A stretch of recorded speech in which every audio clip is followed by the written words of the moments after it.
What's good? What's good? What's good, pushers? It's your boy, Micah B. As you see, I am not here with the crew as usual, and we are in the studios right now. So we are at Sin City Studios here in Brownsville, Chicago, Illinois.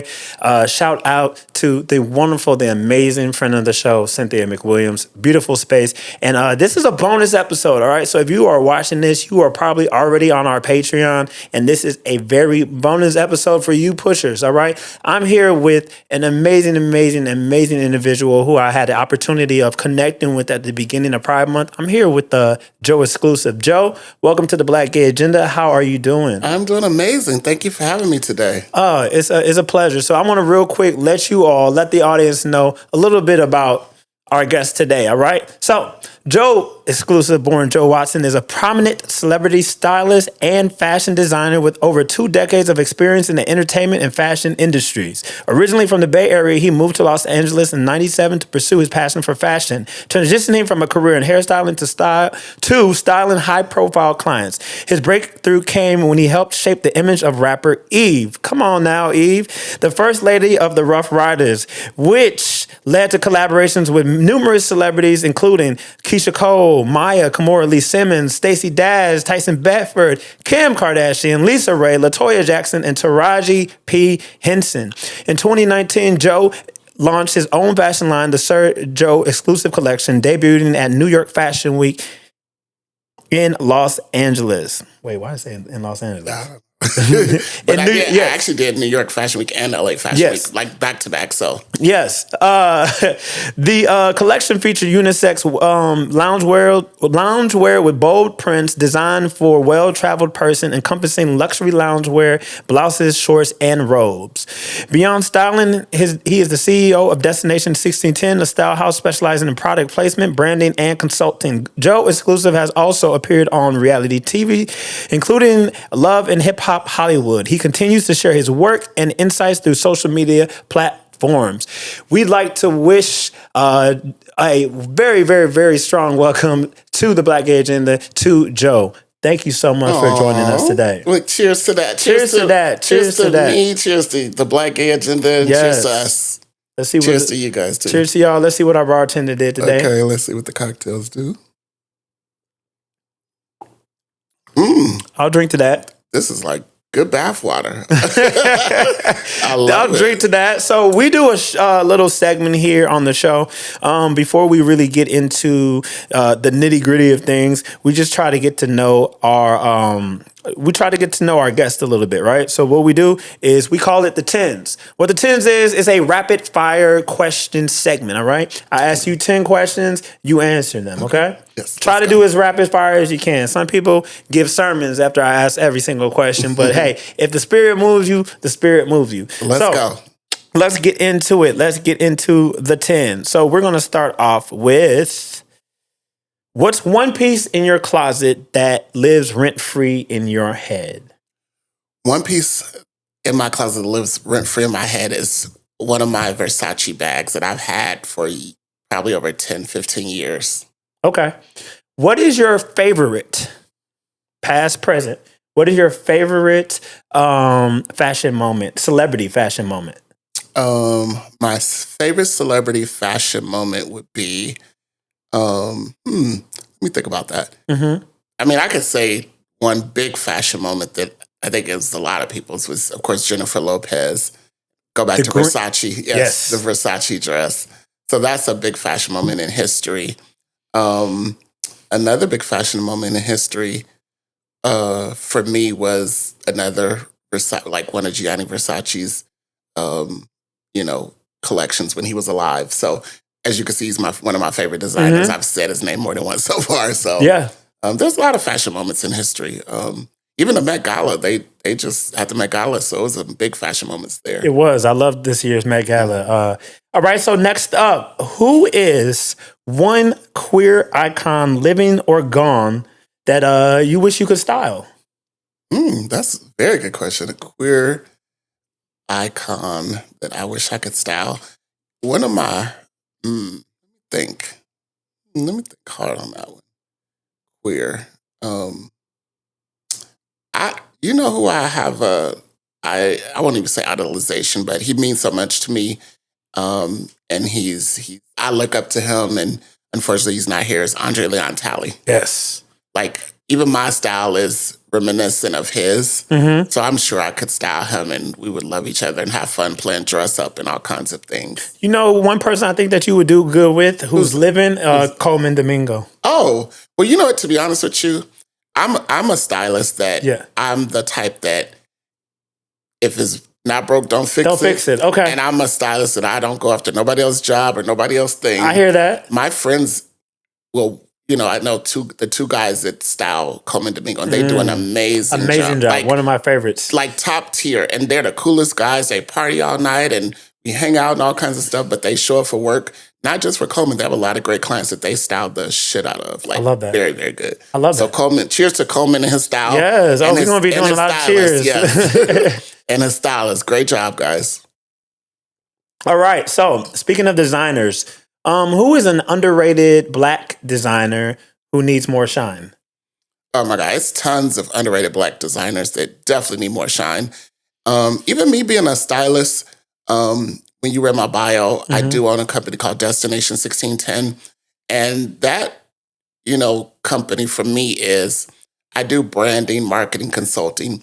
And it's basically with, you know, up and coming Black designers. Mm-hmm. So my mission in life is to help Black designers. I love that. To raise the bar, raise the level, get more exposure, get on celebrities. So that's like one of my bigger pictures in life, because there's so many Black designers that does not get the shine that they should get. So they can go follow that and find all the designers, and right? To be honest with you, what I'm going to do once this interview is posted, I'm actually make a list of designers and their websites and their Instagrams. So that will be something. So once you guys hear this, if you want to find undiscovered Black designers, go to the list and check it out. I love that. All right. In the meantime, you can check out Josephine Valerie. It's a Black man shoe designer. Josephine Valerie, New York.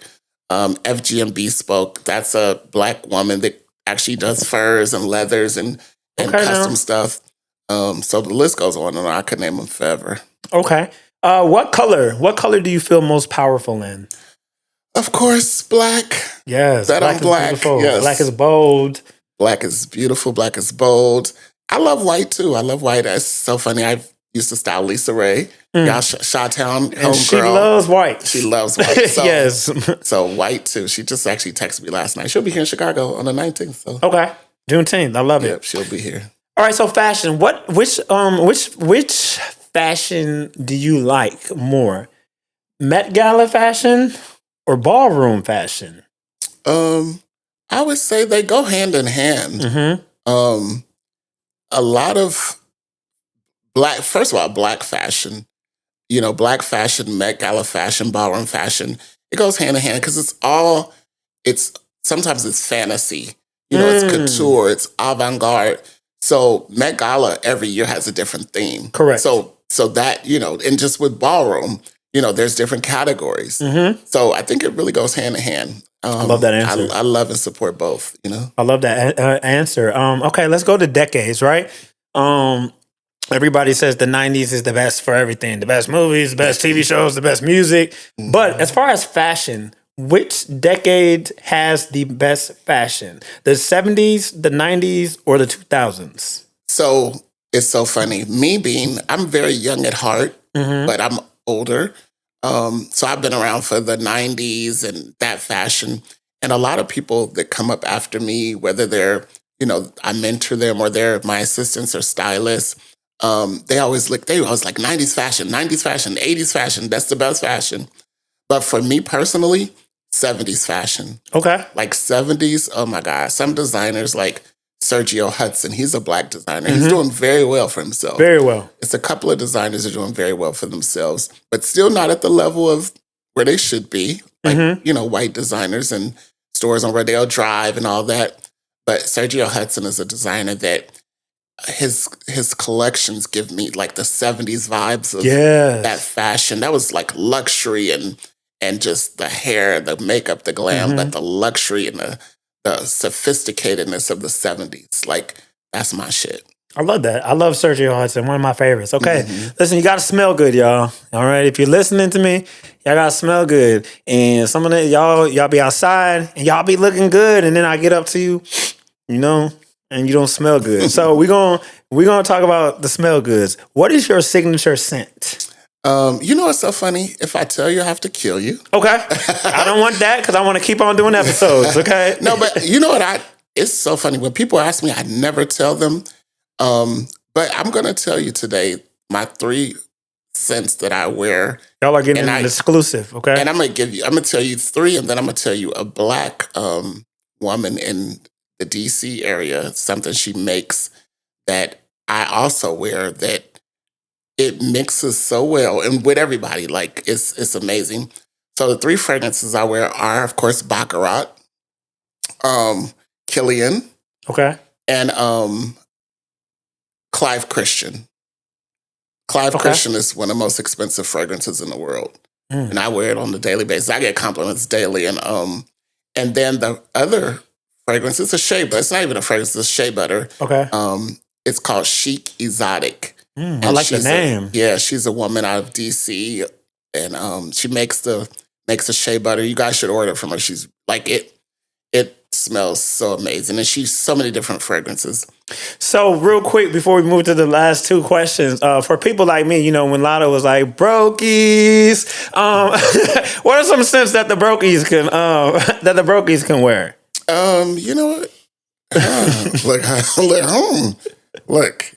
You said, I don't know those. I don't know those. I don't know those. We'll put that question into ChatGPT for y'all. Next up, finish this sentence, okay? Maybe, look, I'm like back in the day, maybe Mugler. Okay. Angel by Mugler or something like that. I don't know. Okay. What city? Oh, you know what? Let me tell you, this is not expensive fragrance. Okay. And I actually wear this too, is Joe Malone. Okay, Joe Malone. So Joe Malone has some a couple of fragrances that I do like. Y'all hear that? Joe Malone. Malone. We got y'all.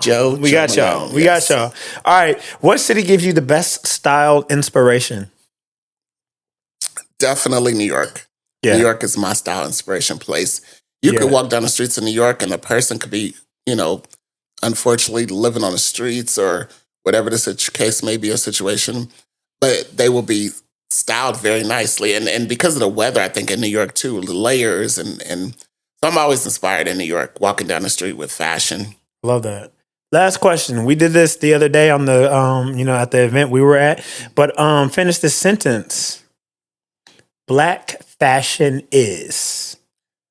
Black fashion is the motherfucking shit. Black is beautiful. Black is powerful. Black is creative.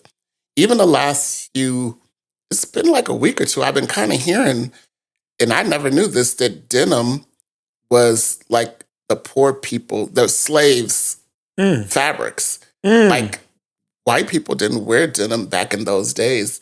Like that was the scraps of what they gave us to wear was denim. Wow. And we created, and look at denim now. So, we make do with whatever. So black, we are everything when it comes to fashion, music, sports. I mean, you name it. Sex. Y'all want us? Don't let me say sex fire. I've been to Chicago all week and I ain't got no sex yet. Ooh, child. What the girl say? I ain't had no sex. And it's Chicago gives me sex, but just this week I gotta get some before I go. Hallelujah. Sorry, maybe this one should have been part of it. No, that is good. Listen, this is how we talking to Black Gay Agenda. Check it out, y'all. We are gonna go pay the bills real quick, take a short break, and we will be back after this, and we will tap more into this conversation. You are listening to the Black Gay Agenda and watching the Black Gay Agenda. We will be back after this. Welcome back, everybody. We are back. I'm here with Joe Exclusive. We are having a great conversation. Yes. Let's do more cocktails and kikis. Yes, and cocktails. There we go. So, cheers. I'm a big fan of Marvel. I'm a big fan of DC, and I'm a big fan of the origin stories. Right. So we're going to get into your origin story real quickly. So, tell me about your fashion journey. How it began. Was styling always the plan, or even being in the fashion industry? Was that always your goal?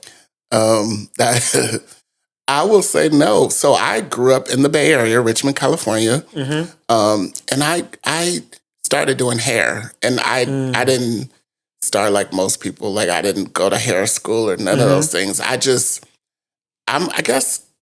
I'm a Sagittarius, and I think in my life, seeing things and visualizing myself doing it or whatever that is.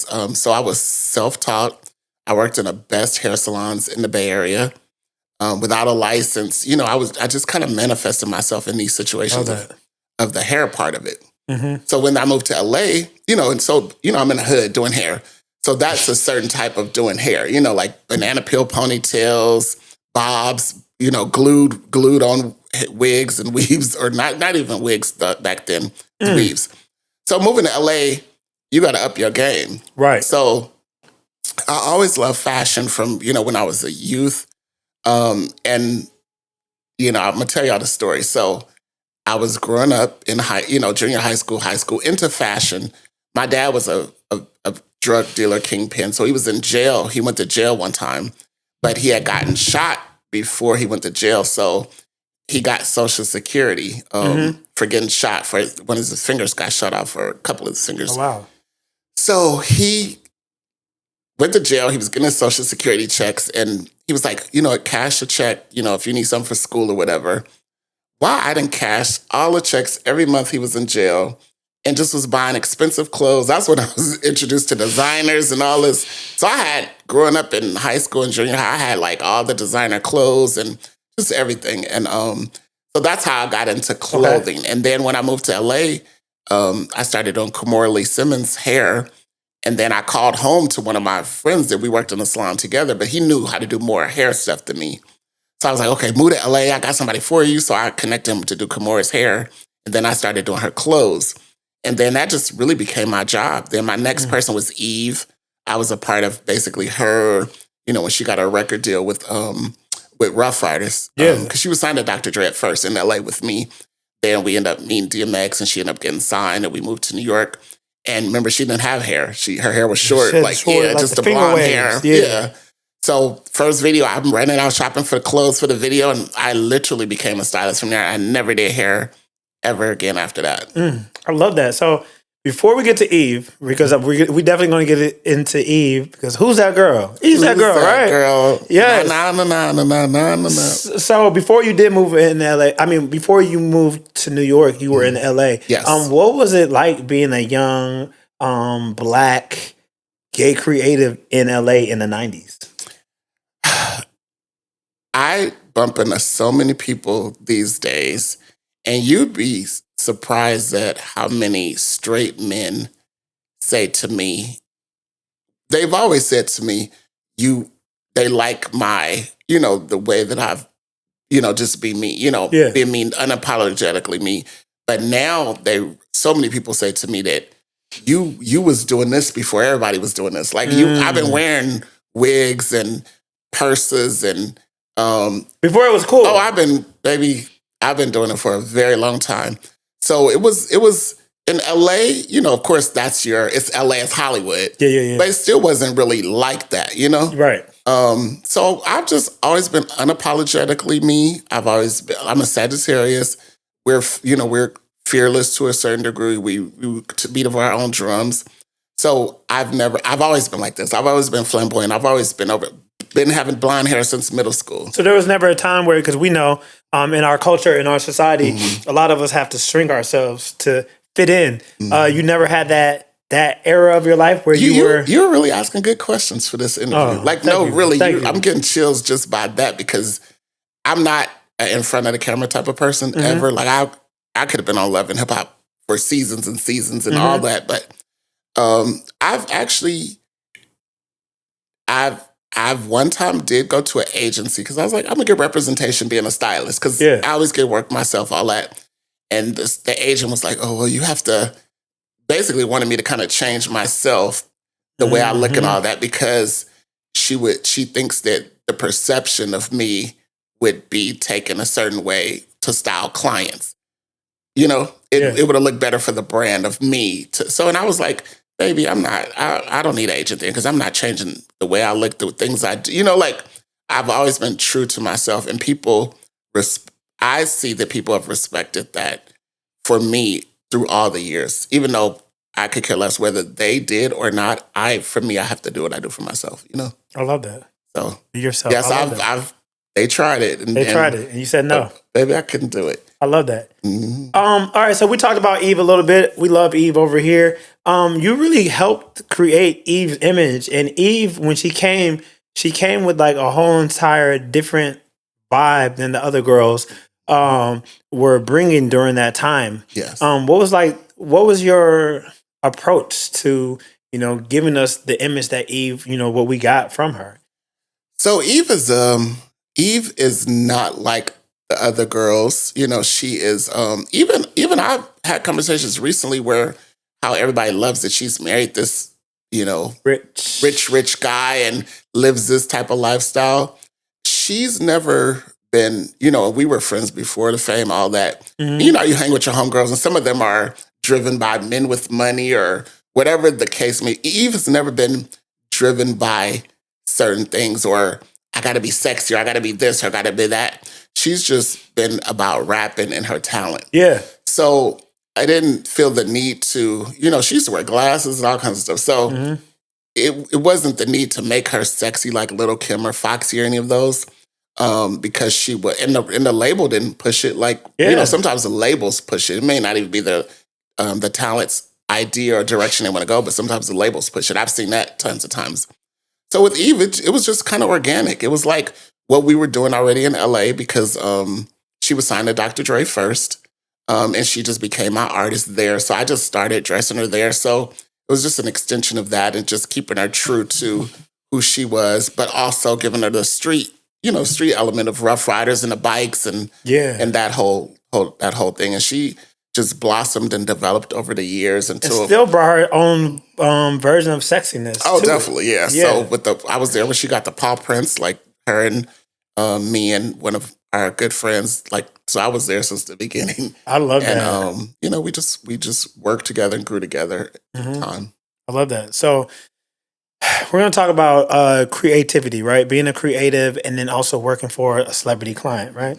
So right now when I'm not podcasting, I work as a digital media strategist. You need a refill. I do. He needs a refill. I do, but we're out of brown. Okay. We're out of brown, unfortunately. So yeah, when I'm not doing podcasting, I'm the digital media strategist for amazing actress out of Chicago, Cynthia McWilliams. Shout out to my boss, Cynthia. Here he is. Hey, Cynthia. And sometimes, me being the creative and having all these creative ideas, but then having the celebrity clients' idea of what they want and their demands not always aligning with your creativity. Sometimes that is challenging, right? Yes, sometimes it's very, very challenging. And don't let them have their people, the managers, the agents. And can I get the camera on me real quick? Okay. And sometimes it's really, really challenging. She's going to see that. That's why I did that. But I love it. So you've worked with Kimora, you've worked with Eve, you've worked with Keyshia Cole, you've worked with Kim K. How do you balance your creative vision and the celebrity client's demands? I'm definitely an old school stylist, so I pull way more than needed. Okay. So I pull what I think they would love. I pull what I know I love. I pull some options the publicist demand. I over pull and over deliver to make sure we have something that works. It's it can be a challenge a lot of times because some girls are just not. I'm a stylist, so every stylist wants all their girls to be fashion girls and icons and wear this and wear that. But a lot of girls are not that. A lot of girls have insecurities or things that they don't want to show, or, they not comfortable or confident in, which, to us is like, girl, you could wear that. It's no, So it creates a challenge. But what you have to do at the end of the day is find a balance between what you love, they love, and what works, and just do the best of your ability. And we're not saving the earth or the world. Right. So it's not so serious at the end of the day, and we just have to do that to where, everybody's happy at the end of the day. The product gets delivered or whatever the look is gets delivered, and it serves its purpose.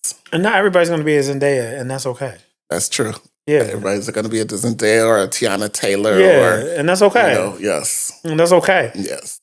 So in a space where Black queer creatives are often behind the scenes, and not necessarily in front of the cameras, how did you build a brand around your own name? Because first of all, Joe Exclusive, like that's like amazing. It's like Joe Exclusive. You introduce yourself as Joe Exclusive, Sir Joe Exclusive. So like, How did you build your own brand, especially in the time that you were coming up?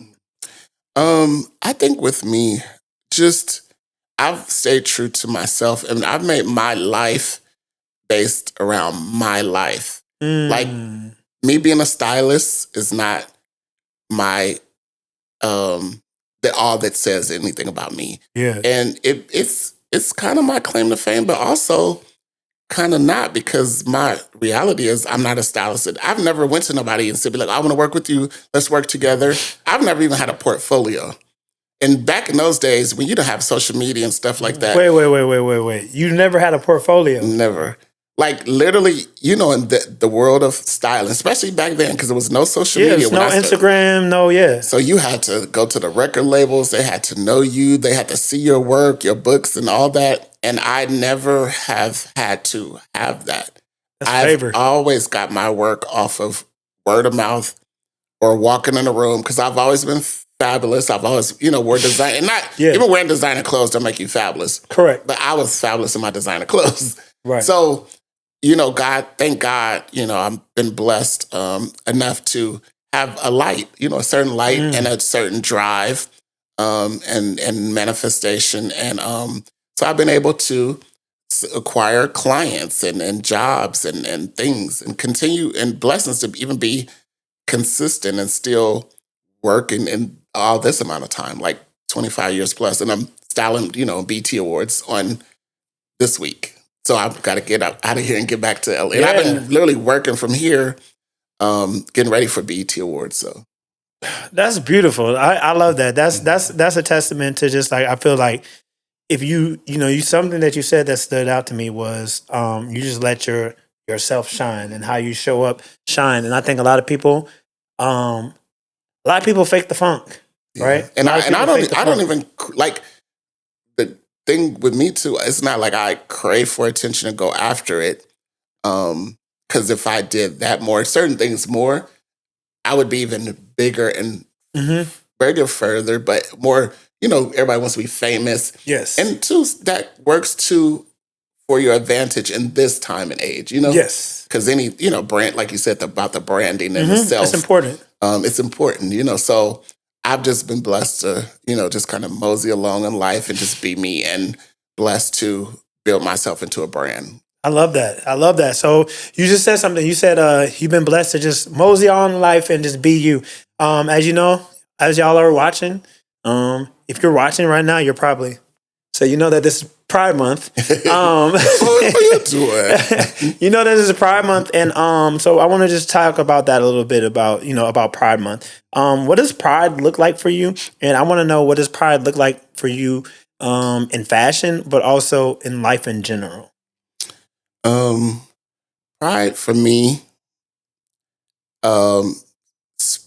especially right now, because we're going through so many things, in the government, and laws, and sexuality and genders and words and titles. I'm proud of how far we've come, just personally, the community. I'm very proud of that, how far we've come. For people now to be able to be a lot more free, nowhere near where we should be, could be, need to be, but a lot more free. So that makes me proud for us. Yeah. Just for us. And for me, I'm proud to be Black. Yeah. I'm proud to be gay. I'm proud to be open. I'm proud to be successful. I'm even, there is some things in our own society and community, within the gay community, trans community, all those things. So trans, I'm happy they're even getting because black is the bottom of the totem pole. Yes. The race, the national black. Gay up under that. Mm-hmm. Trans is like on the floor. So bottom of the rung. Yeah. So it's I'm happy things are changing. Even on the government level and stuff is actually going back down to hell. But on our community, I'm because people look at me. Some people think I'm a woman. People, I'm they don't know what I am. So I'm not trans. I don't want to be trans. I don't want to be a woman. None of those things. But they definitely have the short end of the stick in life. And even with the gays, even with us gays, we don't respect the trans community like we should. So the straight world definitely doesn't do it. It's funny you say that. We had a conversation on the podcast at the beginning of Pride Month. It was after the whole thing that happened in DC Pride with T.S. Madison, who I love. We love on the show, and Kaya. And it was just so crazy. One, I said on the show, I don't believe Kaya should have ever been invited to any Pride event to begin with. But it was so many people in the comment sections like writing for Kaya. Yeah. The same thing happened with Hope Giselle and T.S. Madison. Yeah, I mean, not T.S. Hope Giselle and Just Hilarious. Yes. And it's just like over and over again. So like what you just said is so true. I think, and not even I think, I know this. We are a people, we've been brainwashed and enslaved for so long. We just do it now, even on ourselves naturally. Like black gonna hate on black, gays gonna hate on trans, and support the women and the celebrity, and it's just crazy. Yeah, it's the same. It's no different than some of when you see black folks who want that proximity to whiteness, and they're like, oh, like you're Candace Owens of the world, right? Whereas it's just like, what is he doing? But and when you're wrong, you're wrong. You're right, you're right. But the reality is with those situations and what's going on right now, baby, we need to stand with our own. Correct. And the people like we're on the same page with that. All right. So you've made a lot of space for yourself in this industry, right? And now you're doing it for others. Yes, definitely.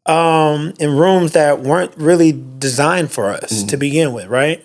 We're welcomed until we're not welcome anymore. And we're seeing that a lot now. Yes. How did you stay grounded? How do you continue to stay grounded? So you don't get to a point where you're like, look at me, I've done all of this, even though y'all didn't, No, I'm nowhere near where I want to go in life.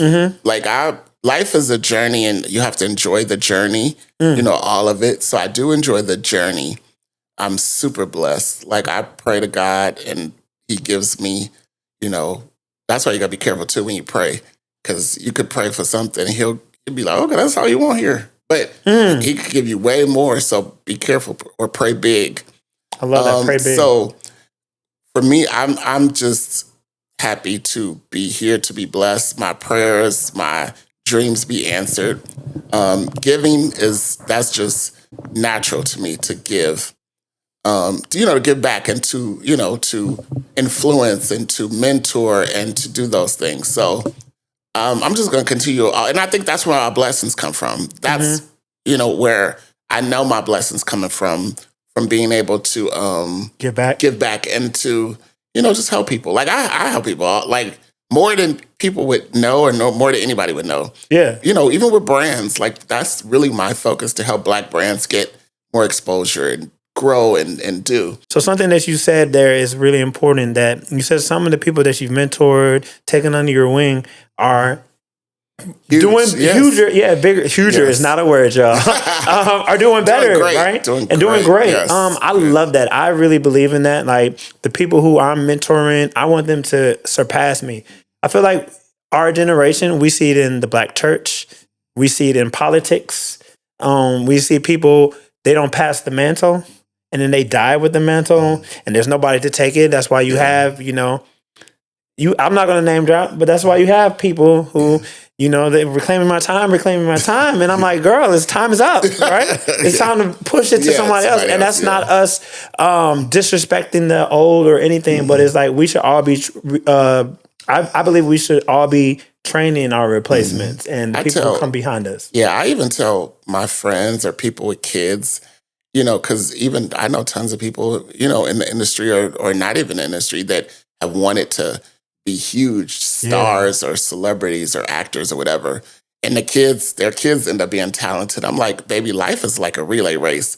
Invest in them young, put your all into them, give them the things they need, pass that baton and let them be greater than you. Yeah. They'll take care of you and life will be, so it may not happen with you, but with your child or whoever, the next step. Let them grow and grow, I love that. Woo, y'all are getting good stuff. I hope y'all are listening to. Some of y'all need to go ahead and pass that baton. All right. Pass the baton. So speaking of next step, okay, what do you hope young Black LGBTQ creatives learn from your story?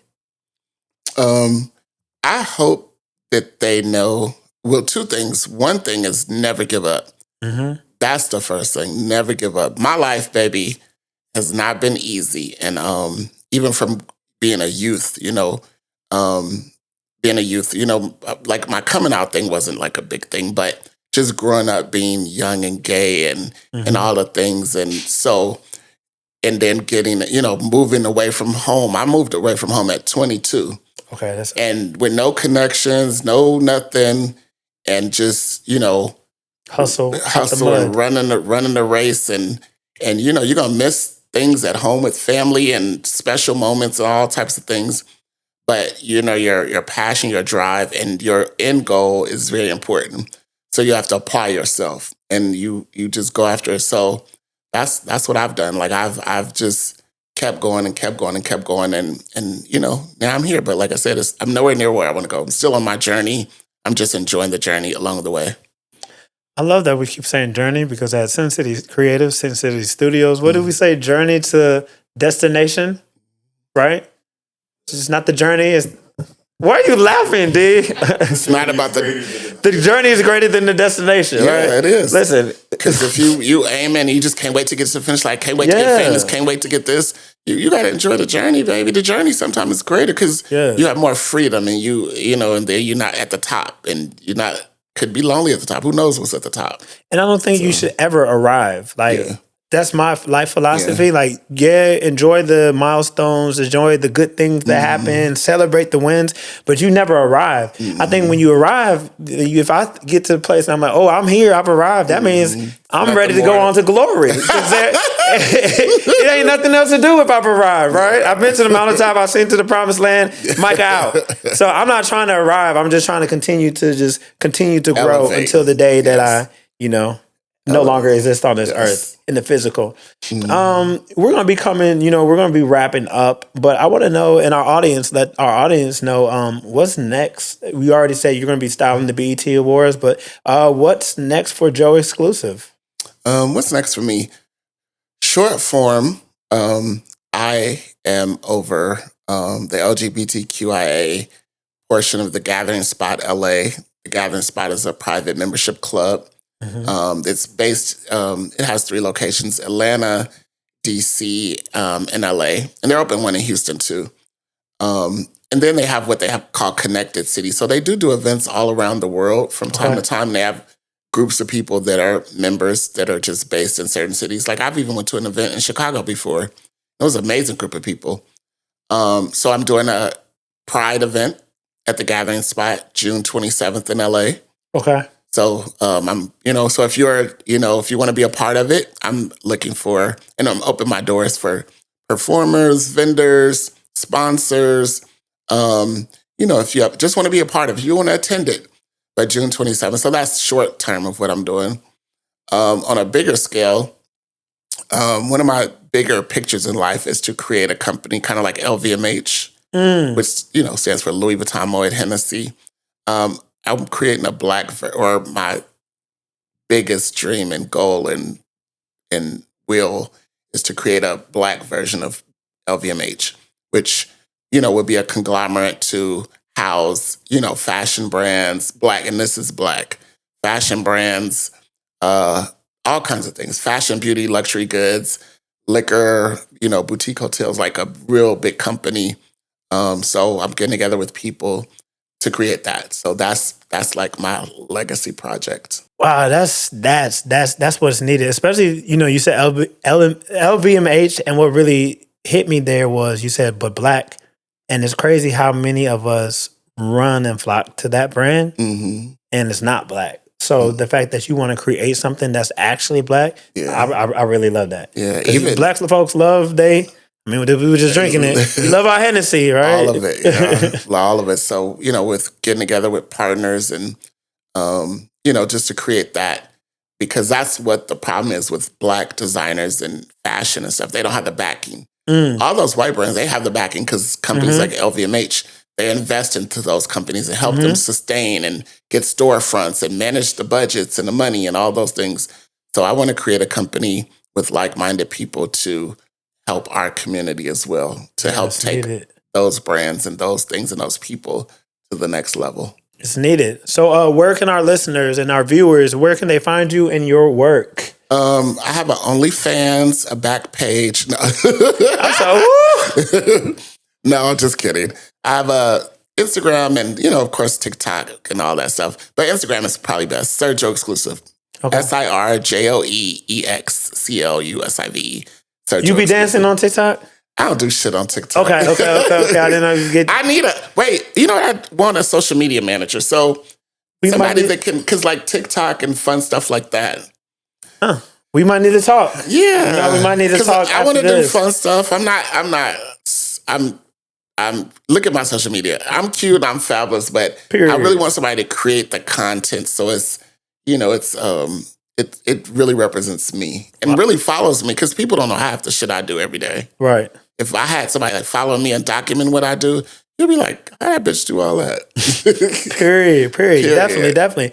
All right, so this has been an amazing conversation. Like I said, this is a very special bonus episode of the Black Gay Agenda. If you all are watching this, you're probably on our Patreon. Exclusive bonus. If you're watching this, you're probably watching on our Patreon. So thank you for tapping in. We got a lot more exclusive content coming for you. Shout out to the amazing team here at Sin City Studios. All right. Shout out to D. Shout out to Leo, our amazing videographer. Shout out to D, our talent relations and everything else she does. And the studio is so beautiful too. Guys, if you guys get the chance to come here, it's so beautiful. Oh, thank you. And shout out to Cameron. Cam is just an amazing audio engineer. If you're in Chicago, make sure that you check us out here at Sin City Studios. And once again, make sure you're following the Black Gay Agenda at Black Gay Agenda Pod on Instagram, Black Gay Agenda on TikTok, and we will be back. We're wrapping up Pride Month. I think we're taking like a week or two off because my birthday's coming up. So make sure that y'all go ahead and give me something for my birthday. Gemini? No, Cancer, July 7th. Okay. Yeah, July 7th. But thank you so much for taking the time, stopping by, and looking forward to continue to build with you. And we will see y'all next time. Thank you for having me. Cheers. As always, as we close out, grab your purses and clutch your pearls. This has been the Black Gay Agenda.